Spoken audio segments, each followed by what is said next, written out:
Rollout of legal medical marijuana in Arkansas is halfway home. What's an entrepreneur got to do to turn her empty lot into lucrative pot? Plus, for Arkansans living with a host of chronic conditions from muscle spasms to ALS, when can they give this new old therapy a try? It's the health department's responsibility to ensure quality. How can they be sure the medical MJ is A-OK? Arkansas Week coming up. Local broadcast of Arkansas Week is made possible in part by the award-winning Arkansas Democrat-Gazette, Arkansas's largest major newspaper, bringing you local, national, and international news since 1819. By the Arkansas Times, keeping you informed by covering people, events, and politics in Arkansas. By FM 89, KUAR in Little Rock, with in-depth news reporting, analysis, and discussion each weekday.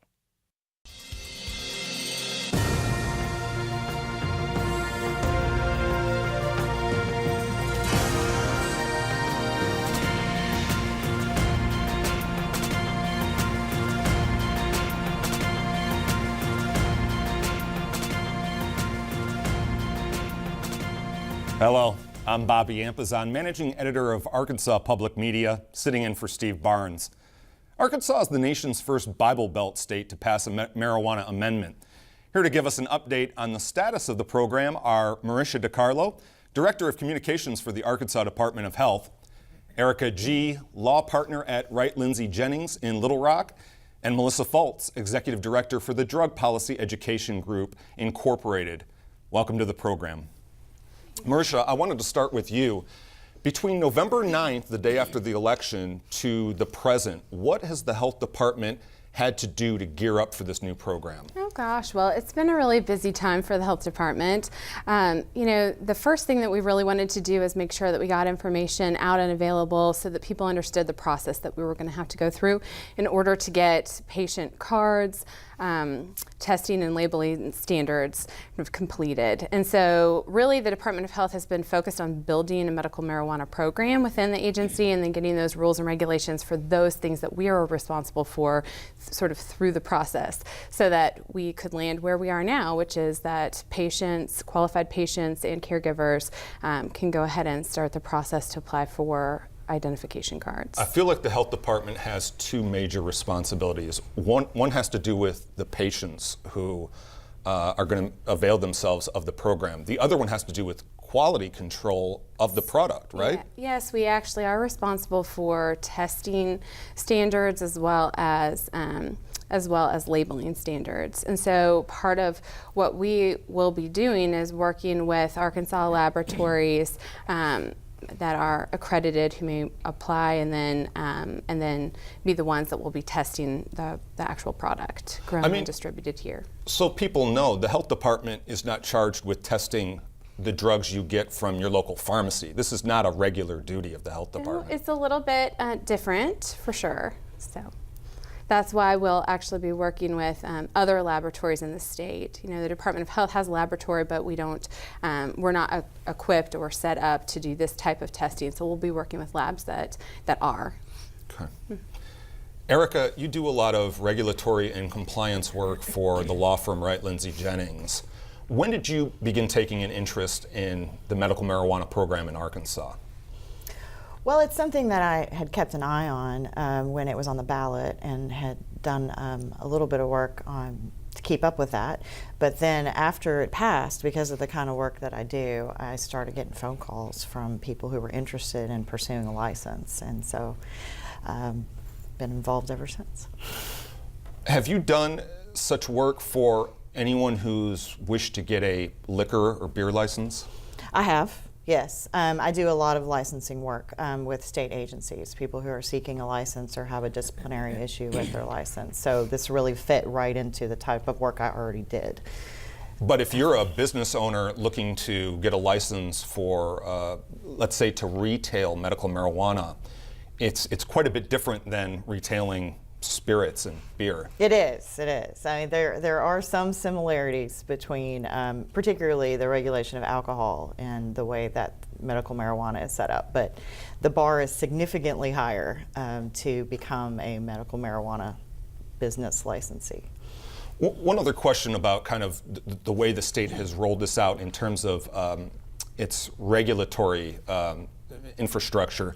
Tell us about the Medical Marijuana Commission. That's a brand new group of people. It is. It didn't exist. It was created by the amendment when the voters passed it in November. So it's appointed. The members were appointed by the governor and by legislative leaders. They were appointed in December, and they had to work very hard, and they did, to get up to speed on an area that none of them had been involved in before either. Because the commission is in charge of putting together the rules for how the businesses will be chosen, and that turned out to be a fairly complex task. And so that it took them a number of months to really work all that out. I've been really impressed by the makeup of the commission. There's two medical doctors, a pharmacist, a lawyer, and a political, I hate to say operative, that almost has negative connotations, but he's a former chief of staff to the Senate Majority Leader. Yes. Has that diversity of kind of professional experiences lend themselves to regulatory framework that you feel like is a pretty fair thing going forward? I do. I think where they ended up is pretty fair. As I said, it sets a very high bar for the applicants for the information that the commission has asked to see in order to determine who should be given the licenses. But they did decide in the end to award those licenses by merit. And I think that was the right decision to make for the state and for the patients. So. Right. And there was some debate about that a few months ago. I want to get back to the applications in just a moment, but Melissa Fultz, you've been a patient advocate for years. You've been interested in this issue. What are you hearing from patients these days now that the product's not available, the therapy's not available, but we are on that road, whereas a year ago we weren't? The biggest thing that people are concerned about now, and it's really heartbreaking, is the doctors. When this got passed, the legislature, who had been completely against it, said, okay, the people have voted, we're going to get this done. They did an amazing job. The health department was against it. It passed. They did an amazing job. The Marijuana Commission, the ABC, all of them got the program up and going, did a fantastic job. And now everything's kind of at a dead standstill because the doctors are going, oh, well, we don't want to recommend that. But what they don't understand is, thanks to Doug House, Representative Doug House, he changed the wording. Passed a bill changing the wording where a doctor is not recommending medical marijuana for their patients. So they don't have to worry about any legalities. All they are doing is signing a statement saying this patient suffers from this qualifying condition. It's not, I think it's a good thing, a bad thing, or I don't care. All they're doing is stating that they have that condition. And I wish that more doctors were educated about that, because so many of the groups of doctors, there may be your doctor may say, yes, I think it's great, I want you to have it. But the group in general says, no, you cannot sign the forms. So all the state groups have done an amazing job to get up and going, and now everybody's like, what do we do now? We can't get our doctors to sign it. So that's been the biggest problem. Right. And we can get back to patients in just a moment, but I think the issue that you bring up is a really important one, and one that I think not a whole lot of information has gotten out about, which is the ID cards. This is, again, a very special kind of program, and to get this medicine is unlike the way that we get an antidepressant or a pain pill. Marisha, what's involved in the ID cards? So there's a there are 4 pieces that are needed for a patient to basically submit their application to get their ID card. And those things can be found online at the Department of Health's website, actually. And one piece is the application form, where they fill out some basic information about themselves. Another thing that they need to include is that physician certification form that we've been talking about here. And that form has to be completed by a doctor or physician or OD here in Arkansas that has the DEA number in Arkansas, and they just check the qualifying condition that's listed on the form for the patient and then sign off with their DEA number. And I think it's really important for people to know that that is the form that the physician needs to complete, because I know that there's been some misunderstanding that a physician needs to write a letter, or that there's other pieces of information that need to be included from the physician's office, but that's not the case. It's that form, and it can be found on the Department of Health website. In addition to the application and the completed physician certification form, they also need to include a copy of their state-issued Arkansas either ID or Arkansas driver's license. It's important for people to know that it shouldn't be an expired license. It needs to be current, or a current state-issued ID, Arkansas state-issued ID. And then in addition to that, there's a $50 non-refundable fee that is also included. Typically, these cards are good for a year after the date of issuance, although there is a place on the form for physicians to fill out if they believe that it should be a lesser amount of time, under a year. The Department of Health, since we know that there's no usable marijuana available for purchase yet here in the state through an Arkansas licensed dispensary, we are not actually having people print off or issuing their cards until about 30 days before marijuana is available.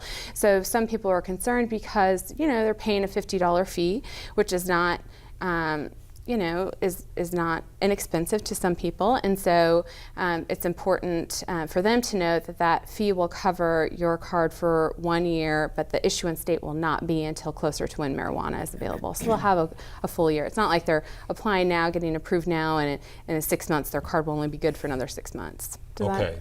And to reiterate or to emphasize, initially we thought that doctors would have to say, this patient suffers one of the qualifying conditions for medical marijuana, and I recommend this patient receive medical marijuana.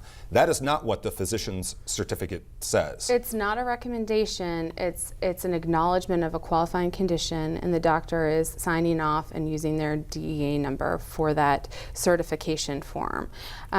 It is something that needs to happen within a physician-patient relationship, and so that's pretty well laid out, I think. But that is different, than say, I think where we were at before some changes were made. So now it's a check the box. Yes, they have a qualifying condition. I am in a physician-patient relationship, and then you sign off with the DEA number, and that's the form that people need to submit. Right, right. Erica, these are the things that a patient has to do. What are the things that a businessman or woman has to do to get up and running as a retailer or a cultivator? They are myriad. To get up and running or to apply? I'm sorry, to apply to get a license. If you're applying for either a dispensary license or a cultivation facility license, the process is very much, it's almost the same. It's very similar. The commission has put together an application form, which if anyone is interested is on their website. You can see the types of questions that are being asked. But essentially what they're asking is for the applicant to put together an entire business. They want to know where it is, what it looks like, pictures, floor plans, the complete security plan, the total plan for operations. So if it is for a cultivation facility, what are you going to grow? How much are you going to grow? How are you going to do it? How many employees are you going to have? I mean, it's really very comprehensive, which I think is good for the commissioners because they can really get a very good sense of what kind of business will this be. And one of the things that the commissioners were concerned about particularly was, since there will only be 5 cultivation facilities, we want to make sure we choose people who will be able to do it. Because if that fails, then the entire program fails. And some of the things you have to prove to be a prospective business owner is that your business will be set back from schools, daycares, churches, yes. That your place of business structurally will contain any odors that might emanate. This is not a bakery. It's not a bakery. This is not a greenhouse. This is not people growing out in a field. I mean, there's a lot of misconceptions about what this will look like. I think most of them will look like a warehouse in the middle of nowhere. And because of the restrictions that you mentioned, it's a little bit difficult to find a place that you can actually make it work in a populated area. But the potential reward is great. We don't usually use the term GDP, gross domestic product, to talk about a state business. But what are we talking about in terms of the ultimate economy here, the commercial heft of this? Well, that's the $64,000 question. Or quite a bit more. Yeah, right. $64 million. No one really knows. I mean, I don't think anyone really knows. Different parts of the state have used the information that they have available to try to estimate that. I believe the Department of Health's estimation is around 40,000 patients. 30? Okay, I'm bumping it up. I've heard everything between 20 and 50 coming from, but no one knows. And it's very difficult to extrapolate that from another state because every state has set up their system differently. So it depends on what kind of conditions are qualifying, how many hoops you have to jump through to become a patient, how many dispensaries and cultivation facilities are there. I mean, and then so it's all apples and oranges. So the people who are applying are guessing that it will end up being a market that is larger than the state has estimated. But oh, okay. We'll just have to see. Melissa, you're someone who's been plugged in for so many years, and I'm sure hears back from so many folks in Arkansas. Let us not forget that on November 8th, this amendment passed by about 6 to 7 percentage points. That means roughly half the people in the state weren't in favor of this. And I'm sure you're still hearing from folks who say, you and your people have brought this on us. What do you hear from folks still? Actually, it's really calmed down. We did at first. The first week, it was like, oh my gosh, the world's coming to an end. But I think the more people realize that this is going to be very regulated, that, people aren't going to be zombied out of their minds, walking around. I think they've calmed down a lot. We really don't hear a lot of negative. We mostly have the information we get is from patients and their concerns about what's going to happen when they get a card. Can they keep their guns? Can they, keep their jobs? Are they going to be able to get a card? Where can they find a doctor? Those are most of the questions we get right now. And the naysayers have actually gotten very quiet, which is kind of nice. It's been very nice. We were just talking about the economy for this program, Marisha. Actually, the Department of Health has had to make a number of hires, or at least projects making a number of hires. Can you talk about some of the positions the agency is going to hire for? Sure. Yeah, we've actually already hired about 8 employees, and we have another 2 positions that are being advertised right now and are open.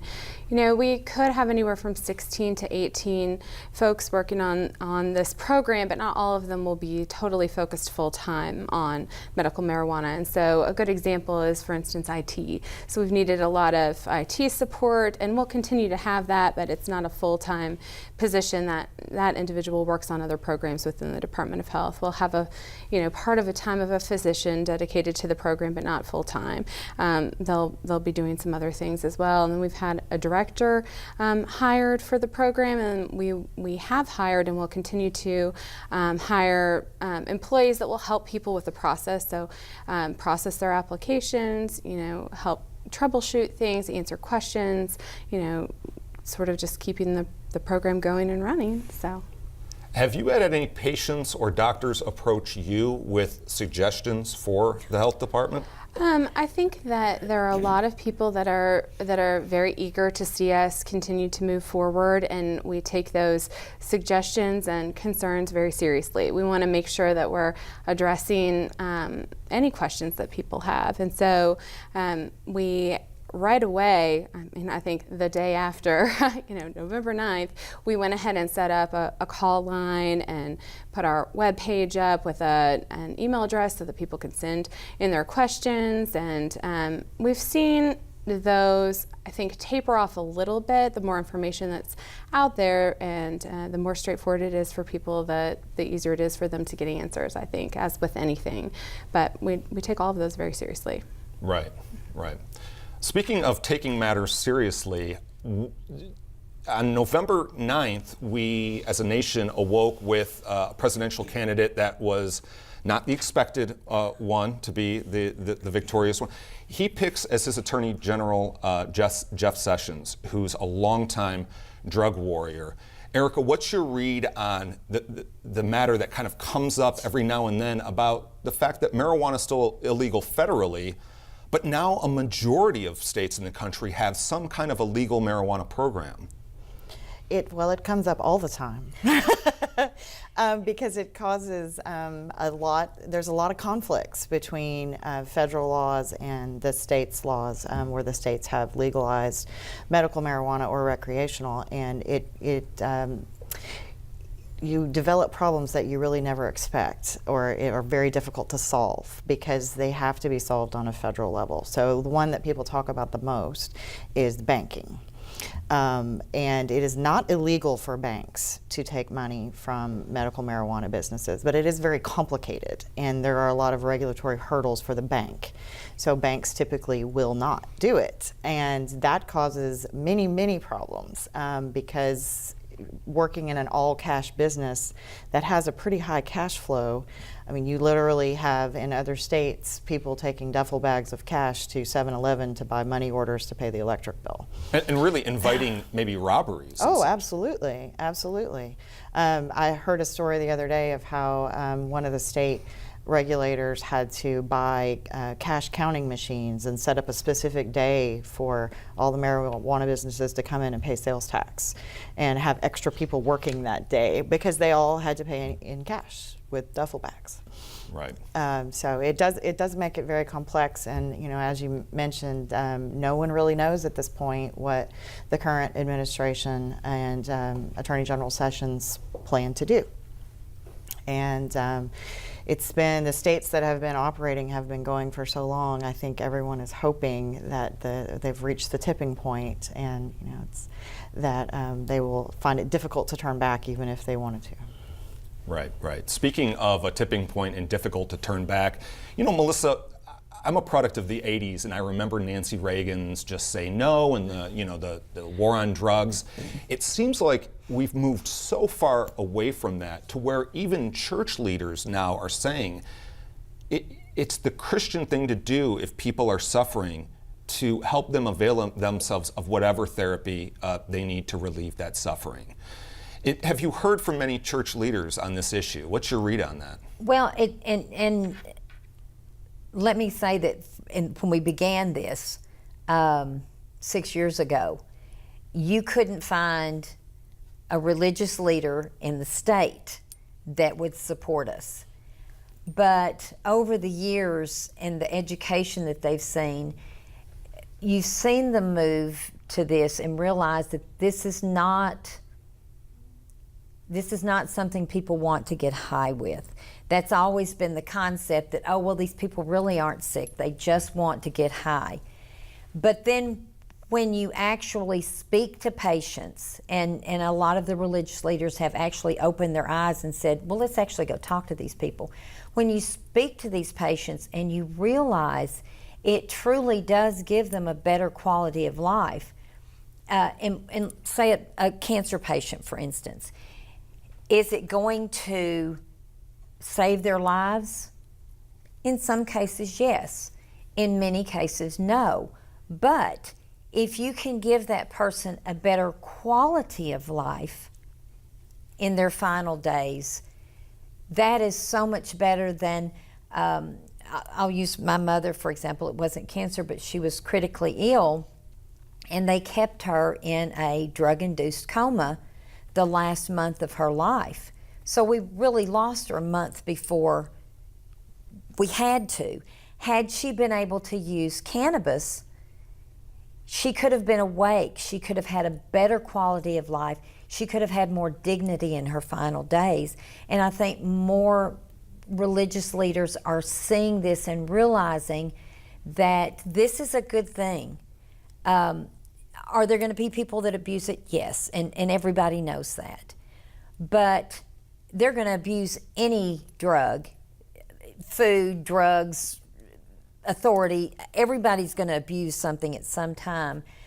But if you can truly make someone's life better, I think that the religious leaders are realizing that this is a good thing, and they're actually getting on board and supporting it. And I was really surprised after the election how many came out publicly and said, I was afraid to say anything because of the, of what everybody would think. But now that it's passed, I can come out and say, I've seen people do better on this, and I think it's the Christian thing to do.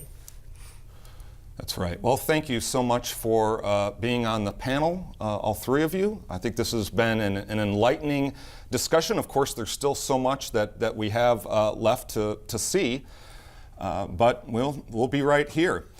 Thank you for joining us on Arkansas Week. Arkansas Week airs on AETN at 7:30 on Fridays and 10 a.m. on Sundays. We'll see you here next week.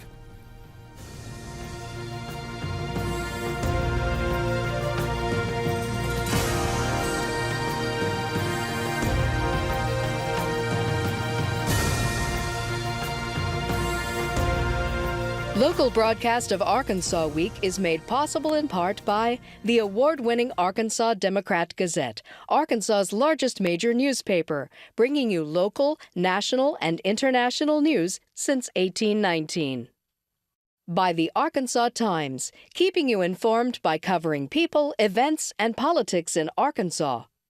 By FM 89, KUAR in Little Rock, with in-depth news reporting, analysis, and discussion each weekday.